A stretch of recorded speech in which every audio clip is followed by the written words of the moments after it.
नमस्कार दोस्तों, कैसे हैं आप लोग। आज की इस वीडियो में मैं आपके साथ टीसीएस कंपनी के क्वार्टर वन रिजल्ट को डिस्कस करने जा रहा हूं। कंपनी ने अपने जून क्वार्टर वन फाइनेंशियल रिजल्ट को आज के दिन यानी कि 10 जुलाई को डिक्लेयर कर दिया है। अगर मैं आपको शॉर्ट में बताऊं तो कंपनी का जो रिजल्ट है काफ़ी शानदार देखने को मिला हुआ है। कंपनी ने अपने रिजल्ट को डिक्लेयर करने के साथ ही अपने शेयर होल्डर्स को 11 रुपये पर इक्विटी शेयर के हिसाब से डिविडेंड देने का भी अनाउंसमेंट किया हुआ है। और इसके लिए कंपनी ने जो रिकॉर्ड डेट रखी है वो है 16 जुलाई 2025। कंपनी ने इसके लिए रिकॉर्ड डेट रखी हुई है। अब हम बात कर लेते हैं सीधे कंपनी के रिजल्ट के ऊपर। अब आपके सामने है कंपनी का यहाँ पर रिजल्ट। देखिए यहाँ पर मैंने जो रिजल्ट ओपन किया हुआ है ये कंसोलिडेटेड रिजल्ट है। इस रिजल्ट में हमें 3 सेक्शन पर फोकस करना है। पहला है जून 2025 रिजल्ट, यानी कि वो रिजल्ट है जो कंपनी ने आज के दिन डिक्लेयर किया हुआ है। सेकंड है यहाँ पर मार्च 2025 रिजल्ट। थर्ड है यहाँ पर सेक्शन बना हुआ है जून 2024 का रिजल्ट। तो इन 3 रिजल्ट पर अभी फोकस करना है।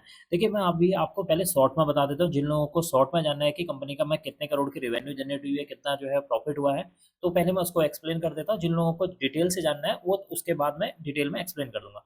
देखिए कंपनी का इस क्वार्टर में जो सेल्स रही है या रिवेन्यू रही है उसमें 1.31% की तेजी देखने को मिली हुई है। कंपनी का जो नेट प्रॉफिट है उसमें अराउंड जो है 5.89% की तेजी देखने को मिल रही है। यानी कि ये कंपनी का मुनाफा है, कंपनी के मुनाफे में 5.89% की तेजी देखने को मिल रही है। कंपनी का यहाँ पर जो प्रॉफिट बिफोर टैक्स है उसमें अगर हम बात करें तो 4.60% की तेजी देखने को मिल रही है। तो इसका मतलब कि कंपनी का जो रेवेन्यू हो, कंपनी का जो नेट प्रॉफिट हो, उसमें एक अच्छी खासी जंप देखने को मिल रही है। अब हम जान लेते हैं डिटेल में। देखिए डिटेल में सबसे पहले बात कर लेते हैं कि कंपनी की इस क्वार्टर में कितने करोड़ की रेवेन्यू जनरेट हुई है, यानी कि कंपनी का जो मेन बिजनेस है वहां से कितने करोड़ की रेवेन्यू जनरेट होती हुई नजर आई है। देखिए इस क्वार्टर में कंपनी की 63,437 करोड़ की रेवेन्यू जनरेट हुई है। प्रीवियस क्वार्टर में देखेंगे तो 64,469 करोड़ की। प्रीवियस ईयर में देखेंगे तो 62,613 करोड़ की यहाँ पर रेवेन्यू जनरेट होती हुई नजर आई है। इसका मतलब है कि जब आप कंपनी के रिवेन्यू को year on year wise compare करते हैं तो कंपनी की रिवेन्यू में एक अच्छा खासा जंप देखने को मिल रहा है। कंपनी की रिवेन्यू को अगर परसेंटेज वाइज देखेंगे तो 1.31% की जंप देखने को मिल रही है, जो कि इसके लिए एक पॉजिटिव पॉइंट है। बात कर लेते हैं अदर इनकम के बारे में। इस क्वार्टर में कंपनी की यहाँ पर 1660 करोड़ की अदर इनकम हुई है। प्रीवियस क्वार्टर में 1028 करोड़ की थी। प्रीवियस ईयर में देखेंगे 962 करोड़ की यहाँ पर अदर इनकम जनरेट होती हुई नजर आई है। इसका मतलब कि इस क्वार्टर में कंपनी की जो अदर इनकम है उसमें भी एक अच्छा खासा जंप देखने को मिल रहा है, जो कि इसके लिए एक पॉजिटिव पॉइंट है। टोटल इनकम के बारे में बात करेंगे तो यहाँ पर आपको 65,097 करोड़ की यहाँ पर टोटल इनकम देखने को मिल रही है। प्रीवियस क्वार्टर में 65,507 करोड़ की थी। प्रीवियस ईयर में देखेंगे तो 63,575 करोड़ की यहाँ पर टोटल इनकम देखने को मिल रही है। इसका मतलब कि इस क्वार्टर में कंपनी की जो टोटल इनकम है उसमें एक अच्छा खासा जंप देखने को मिल रहा है, जो कि इसके लिए एक पॉजिटिव पॉइंट है। अब हम बात कर लेते हैं कंपनी के एक्सपेंसेस यानी कि खर्चों के बारे में कि इस क्वार्टर में कंपनी ने कितने करोड़ के खर्चे किए हैं। देखिए इस क्वार्टर में कंपनी के 48,118 करोड़ के खर्चे हैं। प्रीवियस क्वार्टर में देखेंगे तो 49,105 करोड़ के यहाँ पर खर्चे देखने को मिले हुए हैं।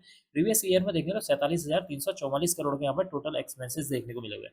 इसका मतलब कि अगर आप कंपनी के खर्चों को भी यहाँ पर कंपेयर करेंगे तो कंपनी के खर्चे भी यहाँ पर बढ़ते हुए नजर आए हैं। इसका मतलब कि एक तरफ अगर कंपनी की रिवेन्यू में इजाफा देखने को मिल रहा है तो दूसरी तरफ कंपनी के जो एक्सपेंसेस हैं वो भी यहाँ पर बढ़ते हुए नजर आ रहे हैं।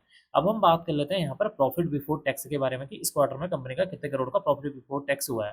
देखिए इस क्वार्टर में कंपनी का जो प्रॉफिट बिफोर टैक्स देखने को मिल रहा है यहाँ 16,979 करोड़ देखने को मिल रहा है। प्रीवियस क्वार्टर में देखेंगे 16,402 करोड़ का था। प्रीवियस ईयर में देखेंगे तो 16,232 करोड़ का देखने को मिला हुआ है। इसका मतलब कि इस क्वार्टर में कंपनी का जो प्रॉफिट बिफोर टैक्स है उसको भी अगर हम year on year wise compare करते हैं तो कंपनी का जो प्रॉफिट बिफोर टैक्स है उसमें अराउंड 4.60% की तेजी देखने को मिल रही है, जो कि इसके लिए एक पॉजिटिव पॉइंट है। अब हम बात कर लेते हैं कंपनी के टोटल टैक्स एक्सपेंसेस के बारे में कि इस क्वार्टर में कंपनी ने कितने करोड़ का टैक्स पे किया। देखिए इस क्वार्टर में कंपनी ने 4,160 करोड़ का टैक्स पे किया। प्रीवियस क्वार्टर में 4,109 करोड़ का। प्रीवियस ईयर में देखेंगे तो 4,126 करोड़ का यहाँ पर टोटल टैक्स पे किया हुआ है। इसका मतलब कि इस क्वार्टर में अगर कंपनी के यहाँ पर रिवेन्यू में या सेल्स में इजाफा देखने को मिल रहा है तो कंपनी के यहाँ पर जो टैक्सेस हैं वो भी यहाँ पर बढ़ते हुए नजर आ रहे हैं। अब हम बात कर लेते हैं कंपनी के मुनाफे के बारे में कि इस क्वार्टर में कंपनी को एंड में कितने करोड़ का मुनाफा हुआ है। देखिए इस क्वार्टर में कंपनी का 12,819 करोड़ का मुनाफा। प्रीवियस क्वार्टर में 12,293 करोड़ का। प्रीवियस ईयर में देखेंगे तो 12,105 करोड़ का मुनाफा देखने को मिल रहा है। इसका मतलब कि अगर हम कंपनी के मुनाफे को year on year wise compare करते हैं तो कंपनी के मुनाफे में अराउंड 5.89% की एक अच्छी खासी जंप देखने को मिल रही है, जो कि इसके लिए एक और पॉजिटिव पॉइंट है। एंड में हम डिस्कस कर लेते हैं कंपनी के ईपीएस यानी कि अर्निंग पर शेयर के बारे में कि इस क्वार्टर में कंपनी का ईपीएस कितना देखने को मिल रहा है। देखिए इस क्वार्टर में कंपनी का जो ईपीएस है 35 रुपये 27 पैसे है। प्रीवियस क्वार्टर में देखेंगे तो 33 रुपये 69 पैसे था, 79 पैसे था। प्रीवियस ईयर में देखेंगे तो 33 रुपये 28 पैसे देखने को मिला हुआ है। इसका मतलब कि इस क्वार्टर में कंपनी का जो ईपीएस है वो भी एक अच्छा खासा बढ़ता हुआ नजर आ रहा है, जो कि इसके लिए एक और पॉजिटिव पॉइंट है।